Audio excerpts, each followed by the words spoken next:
Welcome to the next episode of Inside the Wave. Today, I am joined with my friend Dan LaSavage, founder of Combat Corner. Started in 2007, yeah? That's correct. 2007. March 2007, maybe Yeah. May. Out of Somewhere with a an M. out of a building that was also was it a Thai restaurant right next door? It was a Indian restaurant. It's still there. I stopped in there like about a month ago. That's funny. I bought Just to my say hi. first pair of no-gi shorts there, probably in And 2007. they smell like curry. They A definitely little bit. smelled like curry. Clinch gear grappling shorts. And it was like the first pair of shorts that were made for no-gi jiu-jitsu. And you guys have grown a ton since then. You started as like a little shop catering to the local businesses and local athletes. And now you're in a 30,000 square foot facility, huge team, several different countries, and doing a lot of different things. What made you want to get started in Combat Corner? I know you're a fighter. Yeah, I mean, Originally. truthfully, the only reason this company even exists is because I got my jaw broke. Sorry about that. I got my jaw broke, and It was I had- wired shut, wasn't it? Yeah, it was wired I shut. remember that. Yeah, so I had time off. I was early in my professional career. I think that I had like 4 fights at the time, and it wasn't in a legal competition. Someone punched me in the street, and it broke my jaw. So during that time off, I tried to continue to train, but I kept losing too much weight because I wasn't taking in enough calories.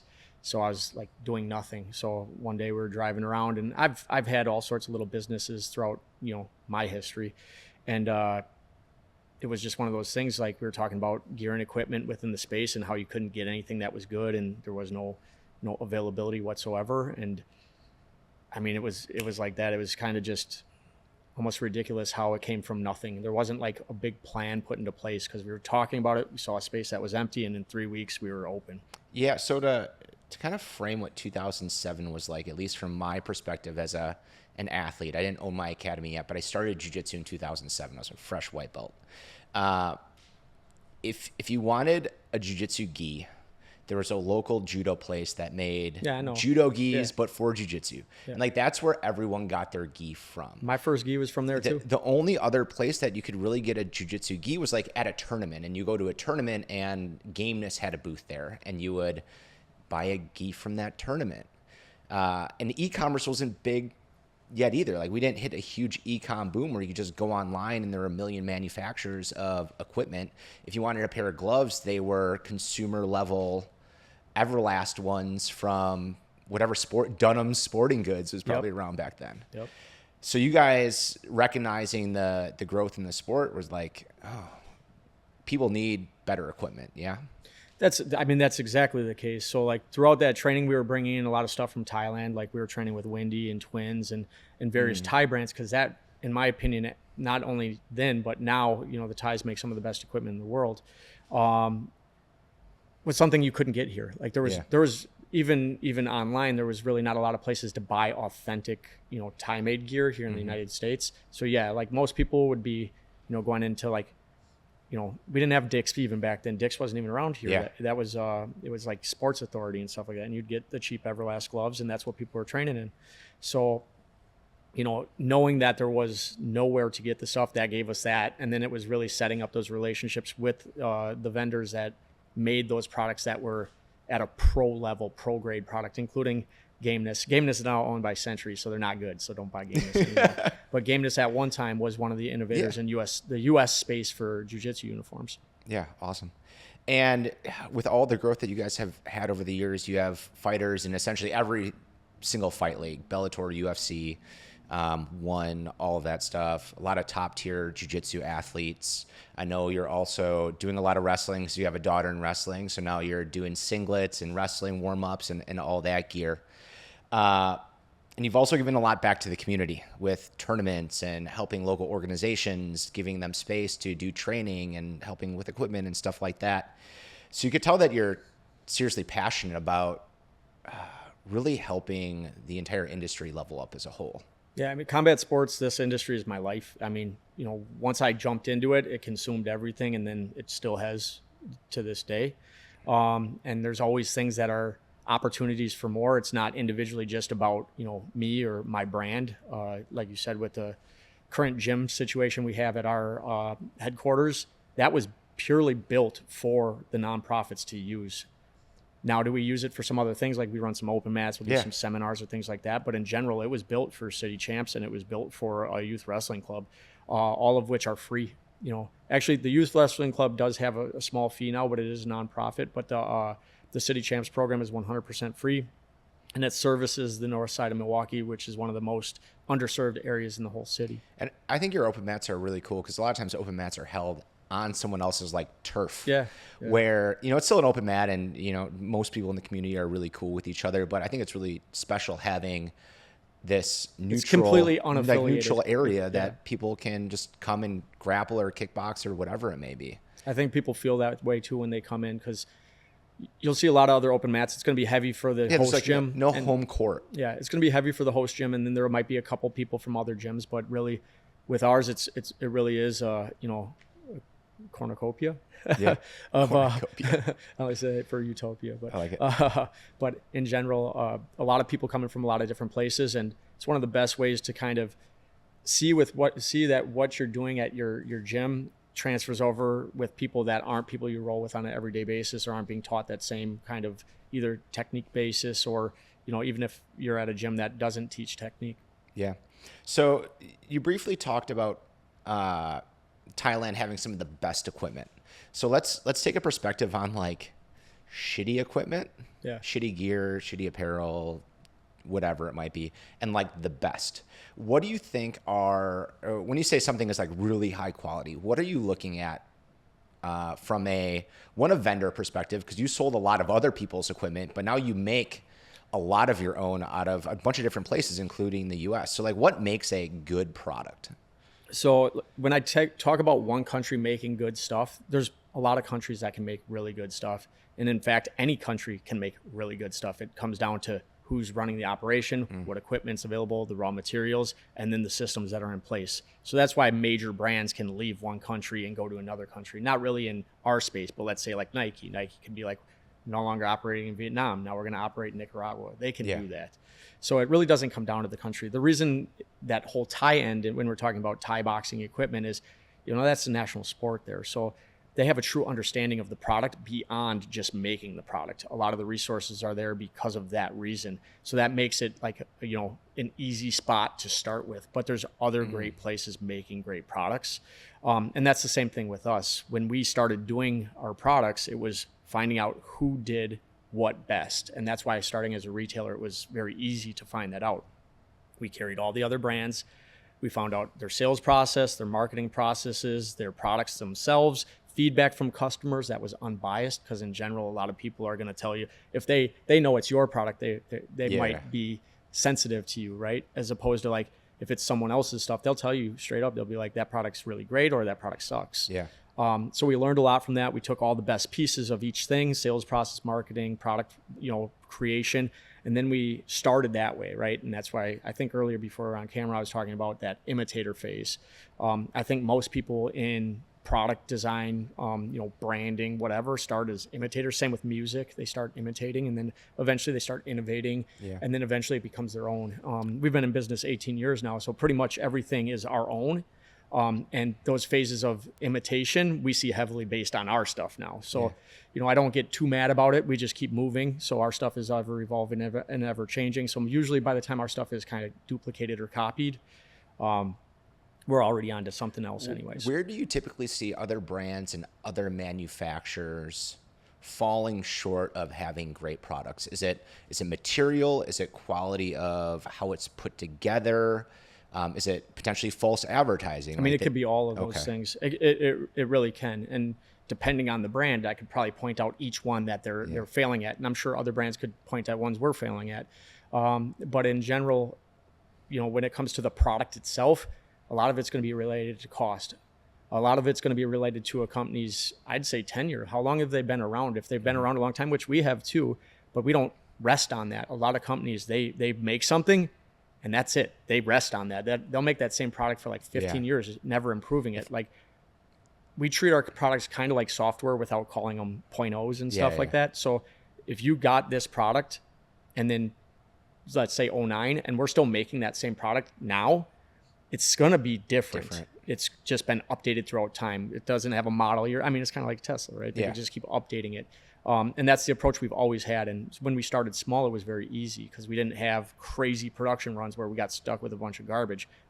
If we had a small run and something was wrong, we might, throw Eat it it, away, discount. liquidate it, whatever, and then fix it onto that next run. Yeah, I remember that. Even as a gym owner, and I'm sure a lot of gym owners have this as well, but we'll go off on our own and do something like direct with another country, right? Yeah. And you get something in and you're like, this isn't what I expected, right? The colors are off or the cuts are a little weird, but like you don't have any pull with that vendor. You're stuck with it. Yeah. Right. Not even the pull with the vendor, but a lot of people don't understand there's much more in the process than Yeah. designing something in Photoshop or in CorelDRAW or something like that and sending it over and getting exactly what you wanted back.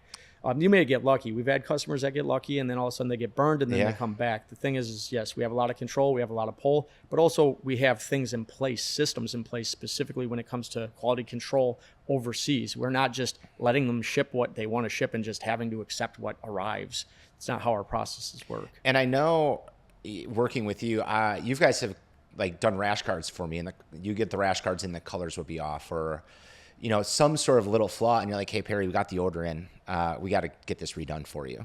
But it's so cool that you guys can do that, right? A lot of times if you're a gym working directly with a vendor, supplier overseas, you can't just do that. But with you guys, they'll just stop right. responding, things like that. For sure. The relationships we have in place, like I go overseas, these aren't.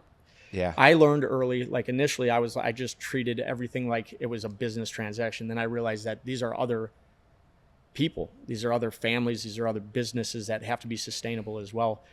So when you deal with the right ones, you can set up long-term relationships that are built on, trust and built on values. So when we manufacture these products over there, not only are we inspecting them over there, but there could be an error. So we do a second inspection in-house. Yeah. And as you know, we're making more and more stuff in the US as well. But there's still, a big majority of our products that are done overseas. And the big thing is having that relationship with our vendors so they understand our expectations. And primarily, they never really ship us stuff that is out of whack, but it happens. Yeah. And when we do, we cover it. Even if it's something that maybe wasn't the factory's mistake. Let's say we sent them the wrong Pantone or something like that, and that's why the color was off. We're going to cover that out of our pocket. We're not going to deliver that. There could be a scenario where maybe there wasn't, a Pantone chosen, and then it might be slightly different than what a customer expected. Yep. We're still going to try to solve it. Yeah. But the biggest thing is our early systems where we're not really doing that art and submitting orders unless we have the colors verified and Pantone set. Yeah, makes sense. All right. So super side story. Quite often when I go to Combat Corner, I just walk into your office and I don't really care how messy it is or anything, but my office is messy. I'm the customer. Every day except one day a month. I'm the customer and I'm right. So I just walk in. Granted, if you're not on a phone call. But you had a little metal circle thing on your desk. I was like, Dan, what is that weird metal thing you have on your desk? And you were telling me it was a fabric cutter. Can you explain like what that little circle cutter's for and why you cut up fabric? It's known as a GSM cutter. It's the same thing. I mean, or it could be ounce weight cutter. Basically, it cuts out a circle that's the same volume area, or not volume area, surface area of 100 square centimeters, 100 square centimeters. And basically, you can weigh that material, and that tells you the fabric's GSM or ounce weight. And that's how we can dictate if we're getting the materials at the weights we actually require by our vendors, but also for testing. So let's say I'm doing vinyl heavy bags, and I want to make sure I have 22-ounce heavy bags. I'm going to be able to cut or take a swatch out of that and measure that what was delivered to me from my vendor actually matches what they say. Yeah. A lot of people, and then I see this in our space a lot because, like I said, I'm friends with quite a few of my competitors, but we're friends. Where I'll see things and I'll notice where they're just taking the word of the factory for these things. Like, there's a company that was selling hemp geese, but you could take a lighter to it and they melted. It sure wasn't hemp. Guess what? Hemp doesn't melt. That's polyester. 1% hemp. Yeah, so that's polyester. So this is something that's not uncommon, especially with a lot of US-based brands that jump on the idea of like, I can do really good marketing, I can do really good sales, and I can do really good, embellishing, but they don't understand the core of the products that they're doing it on. That's something that's different with us. And you know that by coming to our space. I mean, we have full in-house sewing division, full in-house screen printing, dye sublimation. We can actually make products from scratch, and that's why when I was saying earlier is I'm a product cobbler.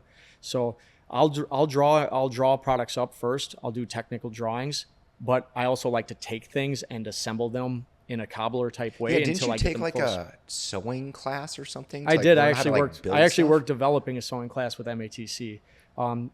They only ran it one semester, but it was an industrial sewing class because MATC is a technical college where they should be sending kids or adults there to actually learn something for trade. Like real but world. instead, they only have sewing classes for like old ladies. They're literally hobbyist sewing classes, and we were the first ones to kind of try to re-implement an industrial sewing class, which they did for I think one semester, and that was it. Yeah. What do you think is the biggest challenge in equipment manufacturing today? I don't have a lot of problems with manufacturing, so I'm not really going to be able to touch on that. But for what a lot of people have issues with, it'd be actual shipping, importation, delays right now. Like right now, the Suez Canal is closed off, the Red Sea's being attacked and things like that. That creates ships that have to go around Cape Horn or this or that, congestion at the ports. I'd say that's the hardest part of not manufacturing, but actually getting manufactured products from overseas into your facility. As far as in-house manufacturing, the hardest part in the U.S. is finding good talent that actually wants to do that type of job. Yeah. Manufacturing is a different type of job that most Americans aren't really willing to do anymore. I mean, we're from Milwaukee, we're from the Rust Belt. Yeah. This was built on people doing manufacturing jobs, but not a lot of people really want to do it. And if you look at my sewing division, you'll see like they're mostly older people that are in there. Yeah, lost art, and they have that probably from previous generations and just carried it through. There used to be a shop, one of the first people I worked with that used to do our patch sewing for us because we didn't know how to do it. This was probably like 13 years ago, was over in this area. It was a monstrous building. They had equipment all over the place. By the time we were working with them, they just used this little corner. There was like 3 people there. But he said at one time there was over 300 people working in this place. So it's pretty wild. What is the, customers every day are facing the challenge of like, do I purchase from Amazon where I just buy everything? Do I go to a specialty manufacturer like Combat Corner? Do I go to a startup brand that some jiu-jitsu guy created? Why should people go to a company like Combat Corner for their supplies? Authenticity. We've been around in the space for a very long time. Our stuff is proven, and we have the ability to kind of consult anyone to find out what they really need for their purpose. So, you go on Amazon, it's very difficult to tell what's real, what's not, especially with the review basis, because almost everyone bases things on reviews. When I go on Amazon, I actually go to the reviews and I'll just look for the negative reviews and see if they make sense. But really, Amazon, there's some good stuff on there. We do sell like our middle tier line on Amazon. I hate Amazon, by the way. Don't buy my stuff on Amazon. Buy it on our website. But the difference between an upstart is you never know really what you're going to get. And most of those upstarts are in that imitator phase. Even if they act like they got the coolest thing ever, most likely they're copying someone else's stuff. And when you have a copy of a copy, it's never as good as the original. So usually you want someone who's a little further established. And buying directly from the source is always going to get you something that's a little more pure. Yeah. And I've noticed one thing that you guys do awesome that not a lot of companies do. When you're searching out there for gear, you're going to find companies that are like either really high end and expensive. We're talking, I'll use my jiu-jitsu space, but we're talking like the $200 gi price range. And then you find the companies that are like $60 gi price range, but that's all they do. Mm-hmm. They either cater to the ultra cheap, and we're going to say cheap because it is a cheap product, beginner, or they're catering to the high-end hype train sort of buying stuff. But Combat Corner, you guys work a little bit differently in the sense that like you have different lines for different levels of athletes. Yeah. And just like you were saying, you don't necessarily get on that hype train, right? A lot of the products that you have, they're not short runs, right? You've had some of the same products for years because they're proven and they don't get relaunched. They just kind of get tweaked and better every time. What made you decide to go that route of catering to all athletes and the evergreen products than what some of these other companies are doing?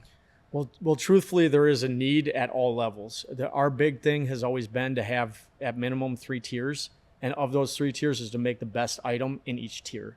So even though, let's say we have an entry level glove, like let's say our C2 boxing glove, that is an amazing selling It is a boxing really glove good for glove. us. And it's actually a really good glove for the price point it's at. Then you have our middle tier. So you're going to say like our S class or our Thai box or proper Thai glove, all the way into like HMIT or cream now that we just released. We have them because there's different demands from different people at different levels. But no matter what, we're trying to make the best product in that point, that price point. And the other reason we do that is because we deal on a B2B level. So we're selling to gyms and schools. They're going to have new students that need trial gloves. They're going to have new students that need something that's not so serious or maybe on a lower budget.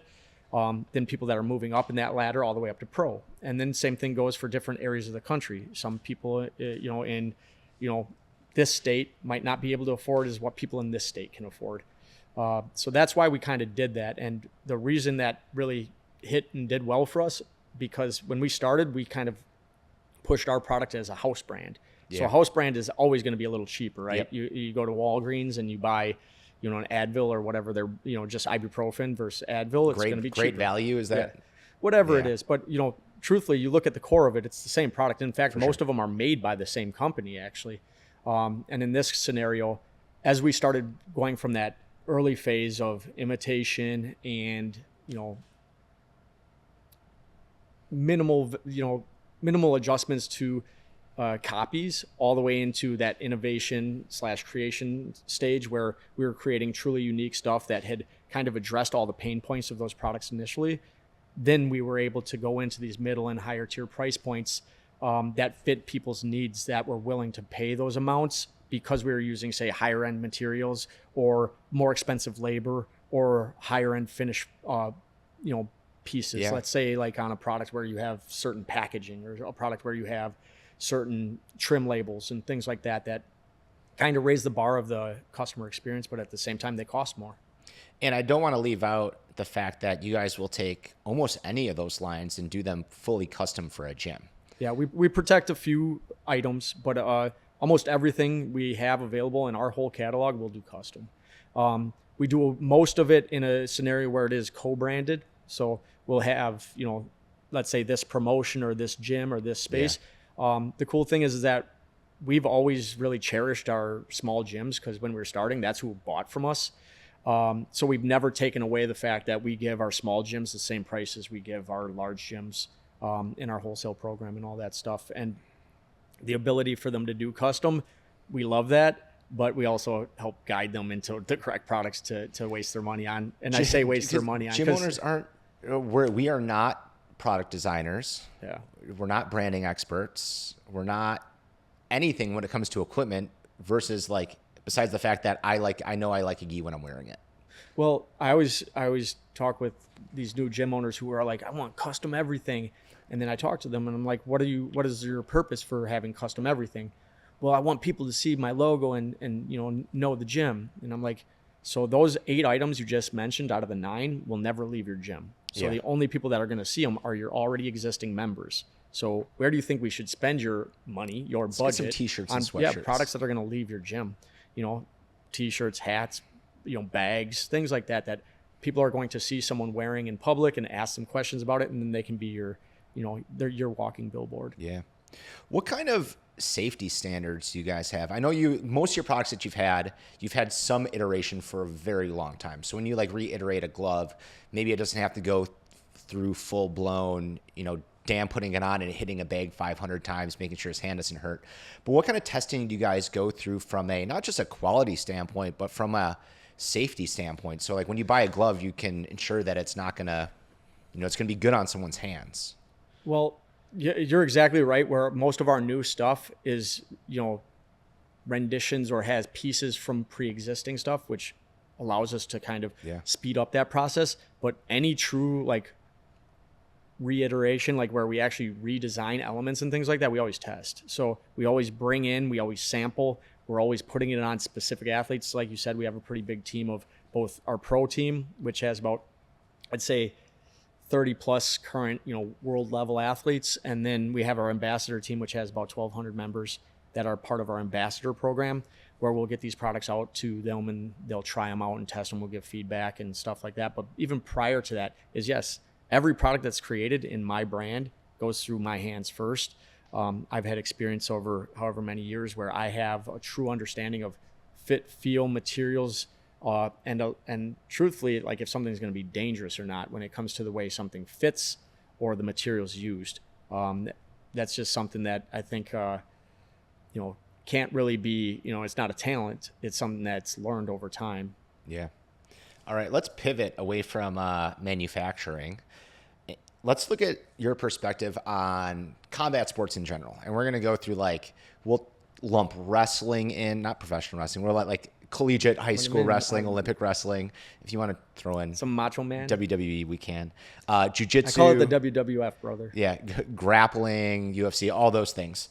How have you seen the overall industry evolve since you started? Like, I know there's been shifts. Spectacle to sport. Okay. That's what I call a spectacle to sport, because I'm going to base it all around MMA, because MMA is the granddaddy. Yeah. It's the driver. most important. It makes the money. I love all other aspects. Like I love Muay Thai, I love Jiu-Jitsu, I love wrestling, I love all these sports that surround it. But really, MMA is the top. It's where everything is eventually going to go if they want to be at that real top, right? And people may get upset about that, because that purist of jiu-jitsu or that purist of, say, Thai boxing or whatever else there is, the elite of that is really awesome, and I have supreme respect for that. And in fact, I love the individual disciplines by themselves, but the ones bringing in the money, the ones bringing in these big eyeballs that are coming from people that aren't part of our sport is that.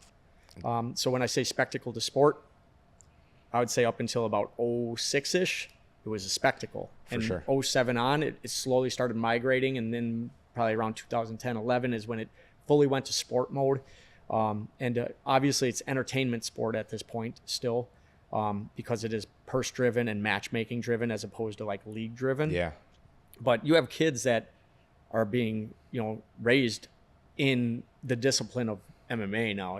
That's not what was the case when we were coming up through the sport. It was like you did this, you did this, you did this. When you were fighting, what years were you fighting in? I think like 02, 03, something like that, to 2011. Okay, so from 2003 to 2011, what percentage of professional fighters had another professional career? All of them.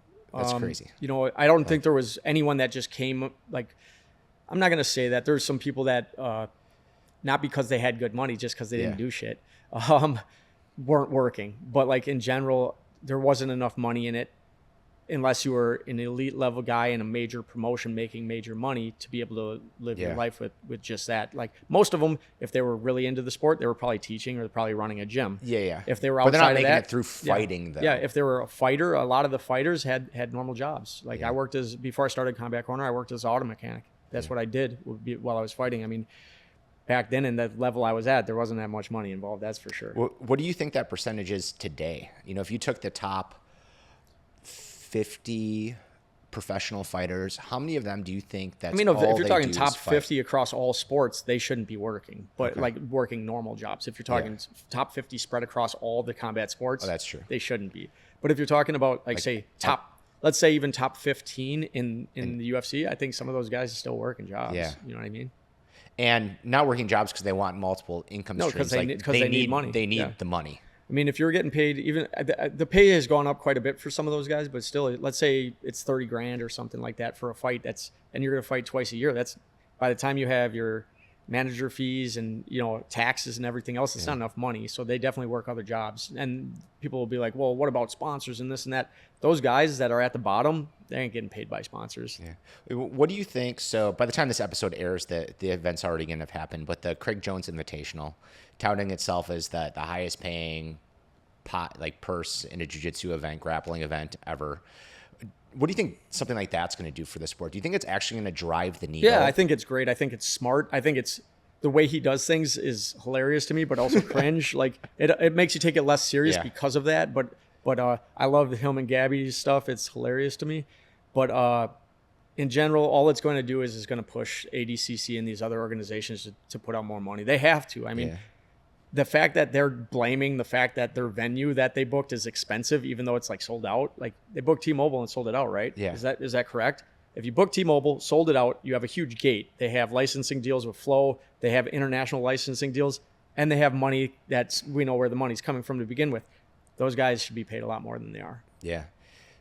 I feel like it goes back to the conversation that you and I were talking about. I can't remember if it was before we were on camera or not, about how healthy competition, especially when it's close by, just drives you to do even better.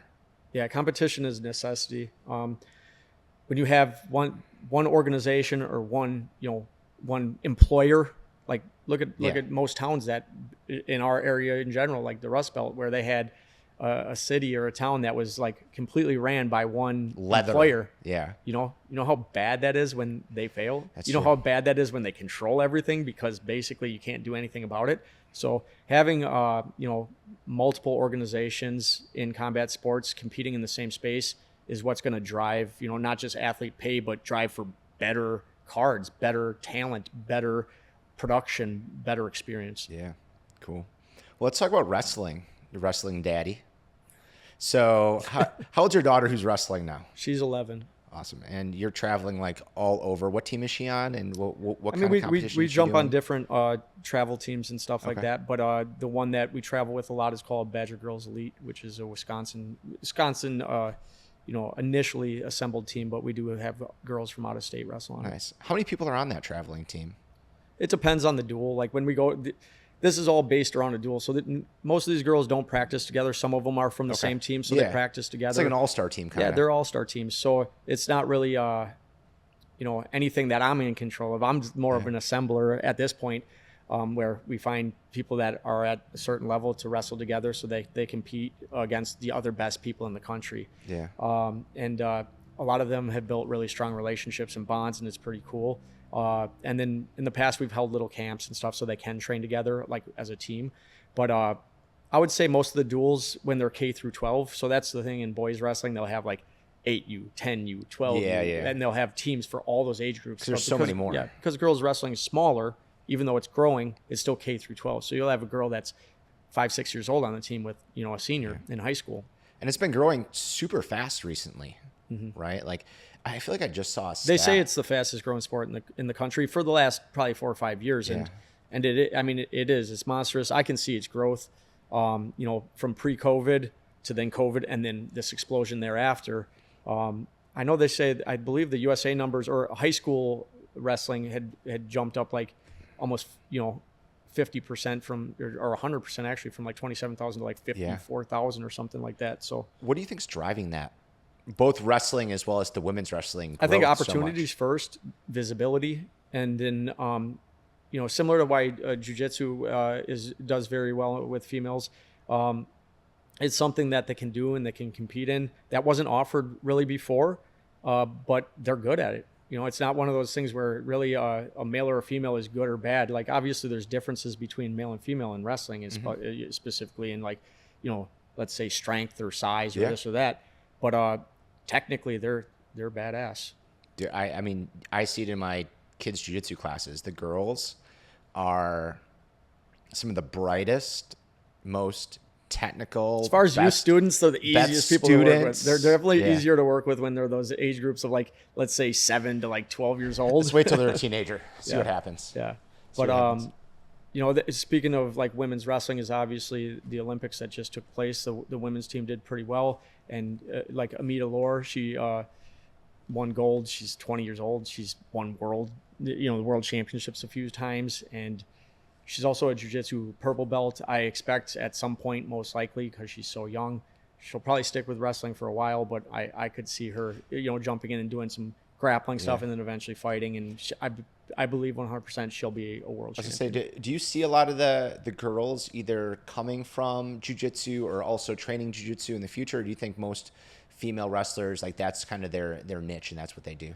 So we started in jiu-jitsu, so I would say yes. But like on the coasts, like when I go to California or anywhere in that area, it's huge. Almost everyone started in jiu-jitsu, or they're jiu-jitsu clubs that have a wrestling program, and their kids are still really badass wrestlers. And wrestling for girls in California is one of the first states that ever sanctioned. So they've been sanctioned for like 20 years. Like Wisconsin just sanctioned them maybe like 3 years ago. Yeah. So And then same thing on the East Coast, a lot of jiu-jitsu. I still think in the Midwest there is, but in the Midwest it's a lot more like I wrestle. Yeah. So Do you remember Josh Resnick? yeah. He was out in California coaching a all-girls state champion team at some point in time too. And I remember he told me that he was coaching an all-girls team, and this was probably a decade ago. And I was like, there's an all-girls team and an all-girls state in California for wrestling. I was like, that's amazing. Yeah. Because that was in Wisconsin. In Wisconsin, like that was unheard of. Yeah.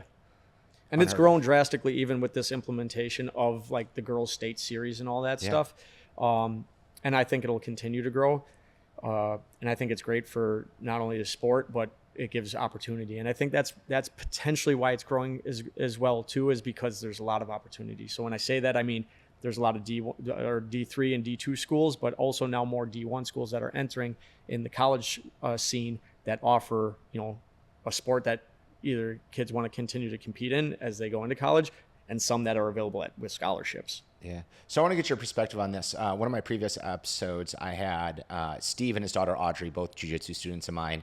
But Audrey she started jiu-jitsu when she was 6 or 7 with me, and she got into wrestling in high school. Now she wrestles for Grafton. So kind of similar path, but your daughter did the wrestling way younger.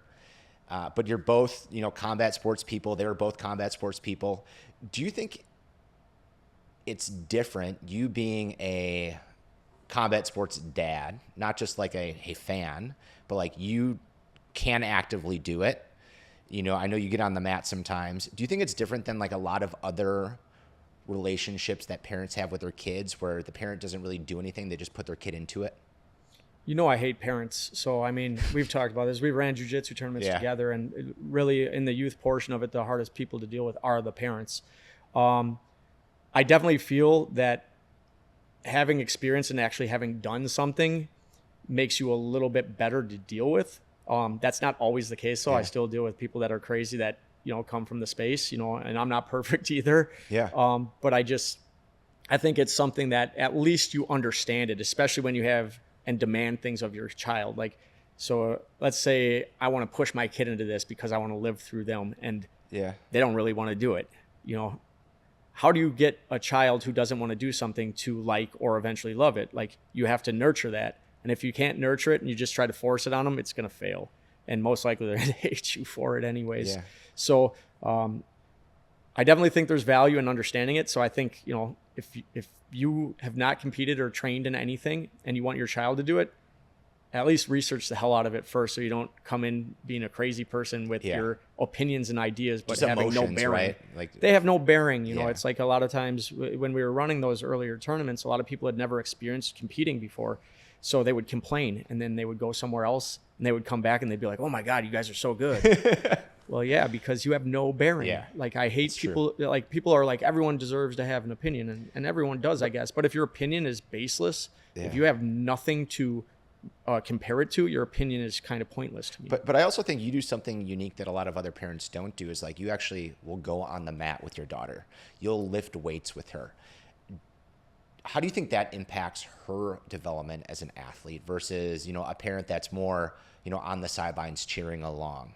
Where you're actually out there with her. I think it can be two ways. I definitely, I take my daughter to train with coaches. Like, I don't coach her directly. Like, I work with her, no doubt. Yeah. But I think that's that good separation. I think some people who are in my position where they've competed or think they have great expertise, vicariously live through their kid. And they're just on everything, and they're the one that's, and I think that can be overbearing too. So I think there's a good balance, and that's why I believe, the same way I hire at my business is there's people that are better at what they do than me. That's why I hire them, right? The idea is I can do this, but you can do it better. I'm going to pay you to do it. Yeah. That's the same thing with coaching. It's like, I believe you're a better coach at this than I am.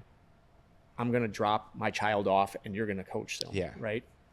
So does that mean that I just abandon them at that point? No. So it's like that, I think, is a good balance. I think there's two sides to that, though, where people who have no experience are trying to be too involved. So you have that mom on the edge of the mat yelling, "Squeeze!" Oh, God. Or you have that dad who's shaking his kid after the match, like, "What are you doing?" So the squeeze thing. Yeah. A lot of people aren't going to understand that, but if you've ever been to a youth wrestling or youth jiu-jitsu, you know what the mom yelling squeeze exactly sounds like in your head. I've never yelled squeeze to anyone ever. Oh my God, I hate that. What if they need to squeeze though? I hate that. I hate it. But yeah, youth wrestling, there's a lot of that going on, and that's why most people will be like, you try to avoid like the K through 2 mats and 3 through 5th or whatever. But like, if your kid's wrestling young enough, you're going to be part of that, and that's okay. It is what it is. Those people, if they stick with it, or the kids stick with it, eventually they'll grow out of that phase. But if they have no experience, that's their first entry into the space. Yeah. How do you balance it all? I procrastinate on everything. It's just like the business. I mean, and not just like a business, a very large business. I'm lying about the procrastination. Yeah, like I choose to procrastinate on the things that can be procrastinated Yeah. on. So like I'm a list builder. So everything that I do, in fact, yesterday I felt like I was too all over the place. I had to spend the whole day. Like I told you, my office gets Yeah. cleaned once a month. I'd clean my office, and then I had to go over my list. I had to refine it, see what I could delegate out, and then finally end up with a small list that I felt like I could handle because I felt overwhelmed. I definitely have a mind that can get distracted on, shiny objects and things like that. So unless I have that list down to a small enough size, I almost never get stuff done. So the big thing is focusing on the stuff that matters, and a lot of stuff that I have ideas on can jam up my list that I'm never going to do. So I need to get rid of them, or just put them in the back burner, and maybe Yeah. they'll come back into play later. You are an idea guy, that's for sure. Yeah. But you don't get to where you are without also being a person that can execute things, Right. And like get things done. I've always been able to do that. I've slowly tried to stop thinking that way because I always think in idea and then execution. And now that I have more people in my business that can handle some of the execution for me, they have to figure that shit out now. Now it's like, this is what I want to do. Figure it out. It's an honor to give responsibility to other people. Like it's doing them a favor and helps them grow too. All right, let's get into. Oh, I have another one. So, you, Dan LaSavage, and Combat Corner will separate it a little bit because they are two independent things. You both invest a lot into youth combat sports, whether it's equipment manufacturing, the charitable donations that you have working out at your gym, you helping coach and organize tournaments and stuff like that. What drives you to work with youth and youth programs to further the sport? Like, why? What's your why? Because it could be a very easy answer. Like, I'm just going to make equipment. The youth is the future, right? The children are our future. So that's a fact. Okay. Like without having, these kids participate in this sport, it's not going to continue to grow. But also setting them up for success through the sport based on, analytical data. I'm not looking at numbers that way, but what's in my mind of how we can better improve, not only their experience, their parents' experience, but everyone through that process, but just making better people through it. I 100% believe that the kids that participate in combat sports have built some form of grit, have built some form of, learning how to deal with adversity, learning how to lose. Some of them are very bad at it, but eventually, if they stick around long enough, they'll learn to deal with it, and especially if their coaching's correct. So that's probably the most important thing is good coaching and good mentorship. And that goes beyond kids. We know this from, being adults, like, having business coaches, having, people that you can speak to that are on the same level, like mastermind groups, things like that. What do you look for in a coach, whether it's for you and your business or you as an athlete or for your daughter? What are some key characteristics or things you like to see in a coach? Athletic coaches and business coaches, in my opinion, are very similar. And there's two ways to look at it, though. You can either find a coach that is identical to you and has been successful, and they only know how to teach their way. That may work. Yeah. Or you can find a coach that also has the ability to recognize what is the strengths and weaknesses in you and help you develop your style that will actually work well for you in any sort of situation. And I think both of those can work. Yeah. So I'm not going to say one's terrible and one's good, but anything that's in between there, like if they have, let's say it's someone has their style and they only teach their style and it doesn't align with you, then that's not your coach. Okay. And that's not just athletics, it's with business. So, obviously I lean to the side where someone who is capable of teaching multiple styles and multiple types of people but then you might fall into that jack of all trades scenario. So if you are trying to be the elite of the elite, especially in combat sports, I do think finding someone who has been proven to work with similar styles to yours or similar attributes to yours, like someone who's really good at teaching long rangy fighters to stay outside and this and that, versus someone who's able to teach midgets. Yeah, I can't say midgets, but midgets that, like short people, that, have, you cut that out. It's fine. Leave it. But you get what I'm saying. So like different attributes lead to different, skill sets or different game plans and things like that, or different strategies. So having a coach that understands those things or aligns with those things is important, especially at the more elite level. What about coaches that push their own skills? Like, some coaches just teach what they already know, but they're not actually seeking further education. And that's what I was getting at is if it perfectly aligns with you and where you're going, that could be good, or it could be good for coaching as part of your journey, but not the whole thing, right? So some people, as they get to a certain level, they may outgrow a coach and then go to another coach and learn more, and then outgrow a coach and go to another coach. And a lot of people would say that's terrible, especially in martial arts. That's you're a trader. Oh God. Yeah. They have a different set of tools they can teach you. Right. Here's one of my hot takes. Man, I see this so much in the jiu-jitsu industry, and we're really trying to do something different at my academy with this.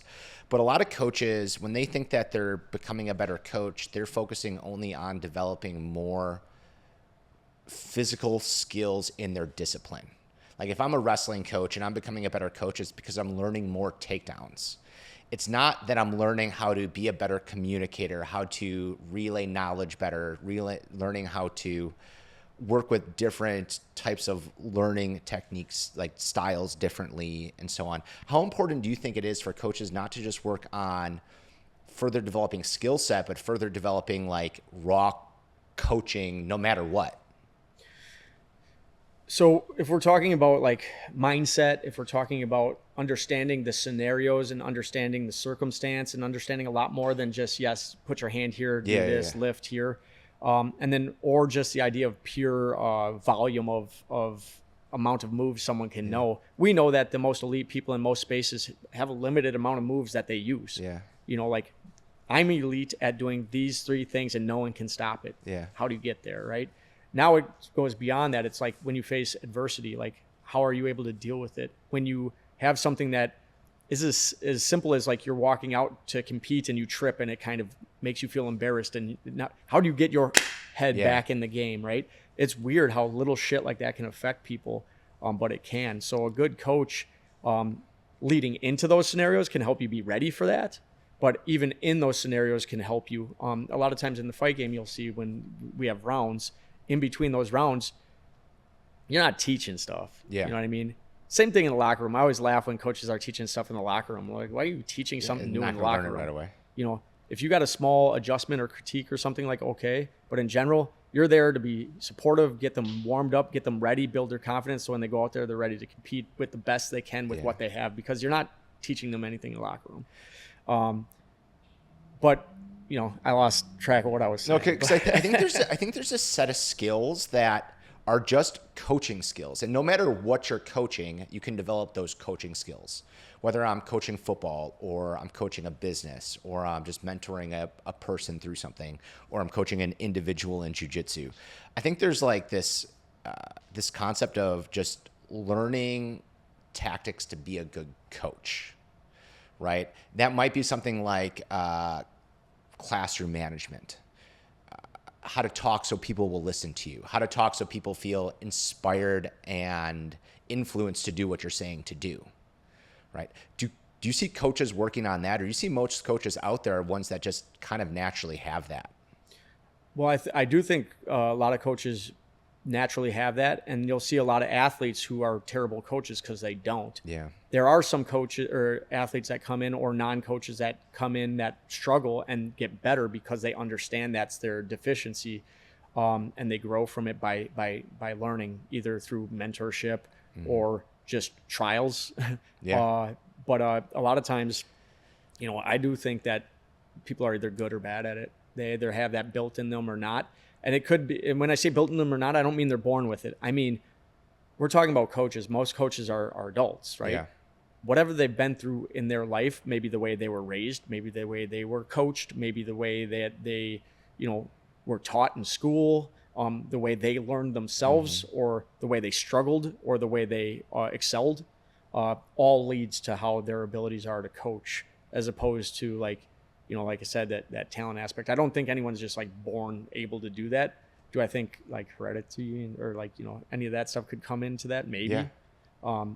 But when you ask like, do those people have it or they don't? I think more times than not, they do. I think a lot of them have that, ability to understand in a team setting, get the troops together and really believe in what their vision is for the team or the individual athlete within those teams. So yeah, I think so. How many employees do you have? Team members? We have 35-ish. When you were getting started, do you think at any point in time before you got started, do you think you naturally had that leadership skill to be able to lead that many people? Or do you think it's something No, that you I mean, leadership developed is and learned? leadership truly is something I still struggle with, because I just like to do and go and like I lead the way because I'm a front runner. Yeah. I move first, and I've worked hard over the course of my life not to just be a front runner, and that's the same thing when you talk about like idea people or visionaries or whatever the words is that they want to call people that kind of do those things. But because of my limited resources, I had to learn to do that other aspect. Then I had to learn how to do it with other people. And that's always been a struggle for me, but is something that, I think without coaching would have been even harder for me to do. But learning how to build out, systems so that when I brought people in or started to, onboard people, they could utilize me to a degree, but also fall back on the systems that we already had in place. Yeah. And then, work that together. And then the next key was to hire other people that were really good at working with people and developing people as well, besides just having to rely on myself to do that. Cool. All right. Let's wrap this with some rapid fire questions. You can pass on any of these if you want. Who's your favorite athlete to watch right now? I talked about her before because I was just watching the Olympics. Is Amit Alor is her name. So awesome. What's the most innovative product Combat Corners released? I mean, there's a bunch of them. They're all small things, but I think our split palm training glove was one of the first and only. Every glove used to have these finger loops that your fingers would pop out of or whatever. So we created that first glove bottom that went to the center ridge of the hand, which protected the hand, It was a great innovation, I think. Biggest tip as a former pro fighter for parents looking to get their kids into combat sports? Make sure they like it and love it as much as you do. Nice. What's the most challenging aspect of running Combat Corner? People. Like I said, I like people. I really like being around people in social settings. I do. But I focus so much on the outcome of things, so much on the goal that I have blinders and I don't really take care of like feelings sometimes, and that's something that I need to work on. Hard. That's my weakest spot. Yeah. So. What do you think? This is gonna be a hot take. Which country, overall? I know there's different ones. You can tell me the different ones. Which country produces the best combat sports equipment? I mean, I'm gonna name a couple. So we got Thailand, Japan, Mexico, U.S., and you can even throw China and Pakistan in there because even though they're looked at as the lower tier, they're capable of making. You just got to find the right people in those countries. and have the right actual tech packs of what you are requiring to make. Yeah. Nice. What's one piece of advice for aspiring entrepreneurs in combat sports, whether it's starting something like Combat Corner, starting a gym, or a promotion? I mean, always be learning. Number one, like if they don't have the passion for it and they just think it's about money or this or that, it's stupid. Number two would be learning from what already exists. Yeah. What's the biggest misconception in combat sports or business? Combat sports is typical. Like people think it's like meatheads or whatever, similar to like weightlifting or bodybuilding or something like that. It's like these guys are stupid, but I mean, besides for my answer just now, we're not that stupid. No. And in my experience in jiu-jitsu, the smarter they are, sometimes the better they are. You can see that specifically because it's very tactical based. There's many steps ahead. It's literally chess with your body. Yeah, wow. What's the best moment of your career so far? I don't know. I can't answer that one. Too many. I've always had a hard time picking shit out like that. Selling me my first pair of clinch gear shorts. That was exactly what it was selling you or just having you try on the Valley Tudo shorts. Oh yeah, that smelled like curry. What's next for Combat Corner? Whatever you can share. I mean, we had a lot going on. One of the big things is we have expanded and we're launching CR in our gyms where we do the full gym outfitting. Dude, I saw those 2 renderings, and we'll drop those into a short, but those look sick. Yeah, we actually we did our first 5 beta jobs that turned out great, and we've continued to push that through. We're still running it within our own program, so like it's not open to the public or anything like that. But we plan to launch it before the end of this year, and that's another thing we're taking to the next level because there's a couple players in the space that kind of own it and don't really Yeah, and it's not just like rendering out a gym and like the mats on the floor, but I saw one that you did and had like all the workout equipment and walls and bag trolleys and all that stuff. And I'll tell you, as a gym owner, and 2, someone that can't picture shit, like I can't picture what my wife looks like in my head. It's literally a thing. If you told me to picture an apple, I can't really picture an apple. I just see something red. So like when I'm trying to visualize a space, I literally can't do it. So something like that you guys are doing is a legit game changer for people that are trying to create a business that looks good. And that's really the focus on that too, is a lot of other places aren't even going to go that far into, let alone a 2D or a walkthrough or things like that. But we want to take the ideas of what people want, but we want to consult with them to be realistic about what they have and what they need. Because in a lot of gyms, in a lot of jiu-jitsu gyms, they probably should only have mats instead of a bunch of fitness equipment they're going to hang clothes on. So we always talk with them, and really, because we've been in this space so long, and my partner in that side of the business has been running a gym for 20 plus years as well, and is a great designer.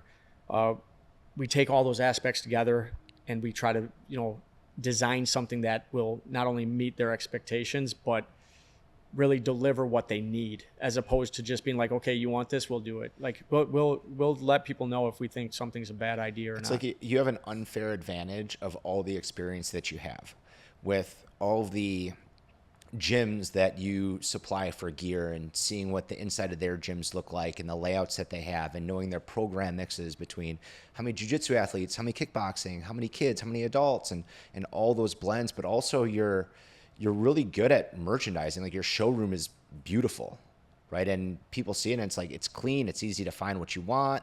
So I think you have such a great advantage versus like a person that's been to a couple gyms before and they kind of know what they want, versus someone that truly has experience in a vast variety of layouts and ways to merchandise their academies. I think that's the exact scenario where when they come to us, especially new guys, someone who has never ran or owned a gym before, they might have been an instructor somewhere or this or that, is we can provide that service of actually guiding them to proper decisions and also budgetary constraints. So it's one of those things where I don't want them to fail. I want them to be successful the same way we want with our normal product line. Because I've always said this from day one, is like, we consult with our customers to help them become better business owners, because a lot of people in the space, just like I was when I entered it, are not trained traditionally. No. We have no real experience and we're just jumping in. So because of my knowledge from all these years and my partners or staff or crew, we're able to assist these people in making smart decisions that, are more successful than not. And I do see working with Combat Corner personally as a true partnership, because, if I send you guys a shirt design and it passes back by you and you see something on it that can improve it, for one, I'm the main jerk that some of our designers hate. I walk past it like, that sucks. But let me tell you, like, if that helps me sell 10 more shirts, right? It helps me get 10 more people walking around with my logo, which helps me purchase 10 more shirts from you. So I get the win from walking around. I get a little bit of extra income. You get a little extra income. So like, your love of helping gyms grow just helps everyone. And not a lot of other companies do that. They take your order, they fulfill it, and They'll there you just go. do whatever. And you know, like if someone really wants something, order we'll do it. takers. We'll do it for them. Don't get me wrong. I mean, there's probably been a couple scenarios where we just outright refused to do something that we knew was terrible. But like in general, we try to guide our customers to success. It's that simple, because their success is our success. Without their improved business growth and our retention of them, it doesn't really create a sustainable Same thing business. as gyms. Like if I'm not getting results from my customers and I don't have them talking about my gym, I'm not going to grow at all either. Yep. Any last words that you want to share? No, I got nothing more. Advice? That's it? Cool. Well, thank you for coming on and taking some time out of your crazy busy schedule. I'm glad I made it to your prioritized list of items to do. And it's been great working with you throughout all the years, and I'm excited for what we do in the future. No, I actually appreciate you inviting me on, just because I got a chance to get out of the office for a little bit. And then also, you know, I appreciate your business, loyal business. So It's been a while. All right. Thanks a lot, man. thank you.